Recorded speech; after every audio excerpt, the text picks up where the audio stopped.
Narito tayo ngayon upang matunghayan ang napakainit at talaga namang nag-trending na latest issue ni Ate Erica. Sa pagpapatuloy nga ng ating istorya ay dinidiscover pa rin ni Kalingap Val Santos Matubang kung ano talaga ang tunay na nangyari at kung sino nga ba ang tunay na may mali sa alitan sa pagitan ni Ate Erica at ng kanyang pamilya. Talagang nalaman nga rin ng mga tao kung ano ang kasalanan ng mga e-lovers at ni Ate Erica sa pamilya ni Ate Erica, at ngayon ay kinukuhanan pa ni Kalingap Val Santos Matubang ng statement ang lolo ni Ate Erica. Yan na po yan. Yan na po ang kautugan. Initoris. Okay. Kausap ni Sheila Mion. Sheila May po. Araw-araw po yun. Kung Bakit po daw? Mga balita na pag binablog po si Erica, sinasabi po doon kay Amy. Okay. Ini Torres. So, ngayon, anong nangyari ay parang winakwak nila, itong si Erica at Sheila May ni Ini Tunyakaw Torres. Tunyakaw Torres. Ano tayo ang pinaka-mensahe mo talaga tayo yung pinaka-ano po problema talaga tayo? Yung hinanakit mo kung bakit humantong sa ganitong awayan? Ayon naman kay Lolo Miguel, yung talagang mensahe niya din kay Ate Erica at isa sa mga hinanakit nito ay hindi marunong tumanaw ng utang na loob si Ate Erica, pati na rin ng kanyang ate. Sapagkat bilang mga tao na nagpalaki, nag-aruga at talaga namang naghirap na palakihin si Ate Erica, ay masakit para sa lolo at lola niya na basta-basta na lamang nila itong tatalikuran.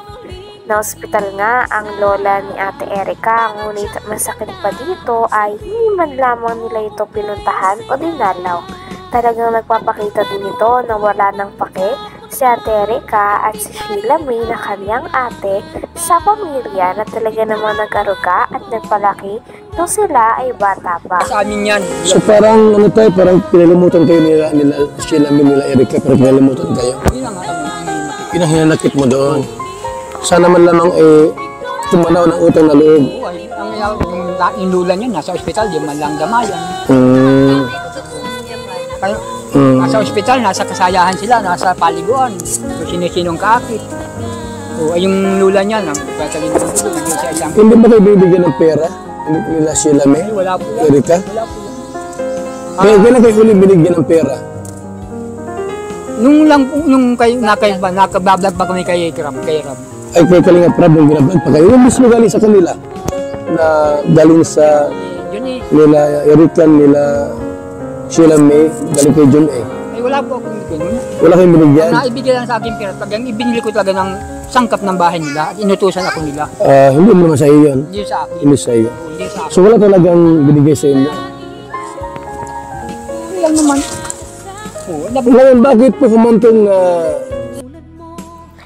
May pruweba nga ang tita ni Ate Erica na sinasabihan silang mga gutom na aso ng mga tao na kakampi ni Ate Erica. Kaya naman pinakita ng tita ni Ate Erica ang chat na ito sa kanila.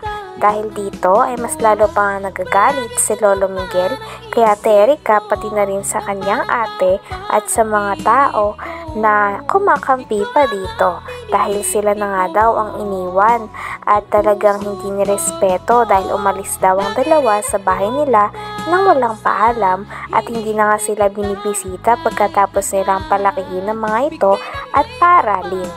Ngunit in return nga ay walang natatanggap na tulong sila Tatay Miguel. galing kila Ate Erica, tulad ng mga pinapakalat nila na nagsusustento pa daw sila Ate Erica sa kanila. Yung halimbawa, nagpapalabas po sila ng mga bagay-bagay na kay Erica po na para sumikat at gusto nila, mag-agree pa rin si Papa na totoo, nakakatanggap kami ng pera, totoo na kay Papa ang pera. Hindi naman. Kahit hindi naman po. Yun lang po yung inaano ko, point ko po doon na gusto ko po malinis yung pagbibintang po. Siyempre po yung mga tao po nakakaalam na akala po nila nasa amin po ang pera, kala Papa po. Kaya Kuya Bal, ganyan nangyayari. Kaya ganyan ginagawa sa amin. Dahil doon sa sasabing pera na dahil sa amin buwan-buwan, sila ang kumukuha. Ang biyabato nasa amin. Wala naman sa binibigay. Kaya sumikat, magkaroon silang pera. Kaya ganyan yung sabihin nila. Bigyan sila ng bigyan sa kanila. Hindi mabibigay yung ulan niya. Ginagamit lang ako.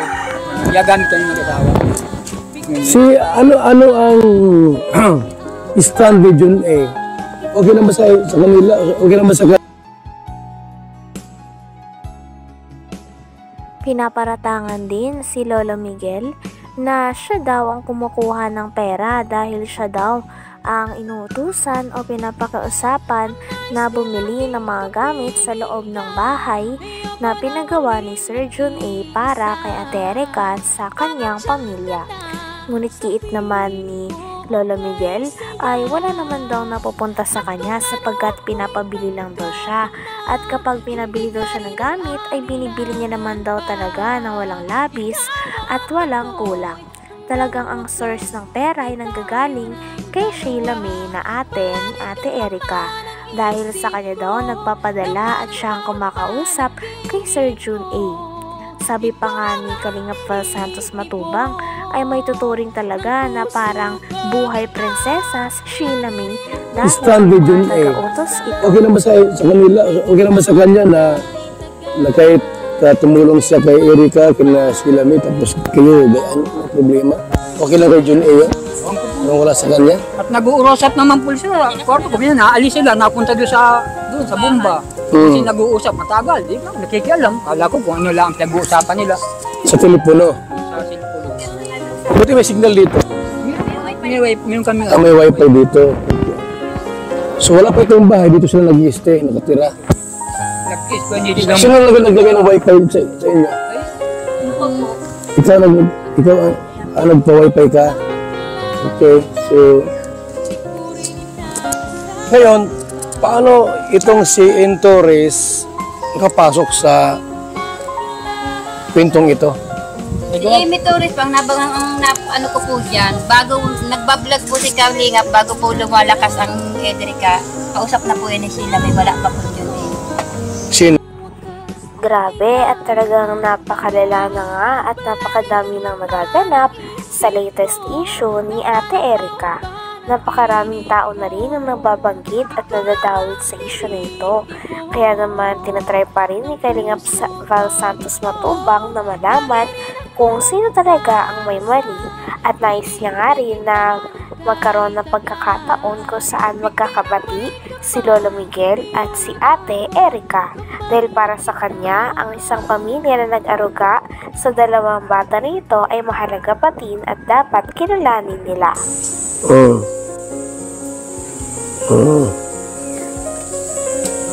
Okay, so may mga hindi magandang salita, no? Hindi ko po ini-erase. Para po may patunay po ako na talagang kaya po ako nag-video dahil nasasaktan din po ako sa sinasabi nila.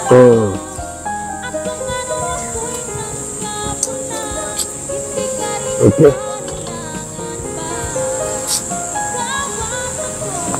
Ang ano po, kailan sigaw at reklamo, hindi daw karapatan ni Erica na kayo itulungan, hindi ng lulo. Saan sila naglaki? Ang mapa sa amin, hindi ako lang nagkakanong, kaya lang, ang hihinapit ko dun. Bakit saan sila naglaki? Mapa sa amin sa 1 taon pa lang kalaki. Kasi sila may 2 taon.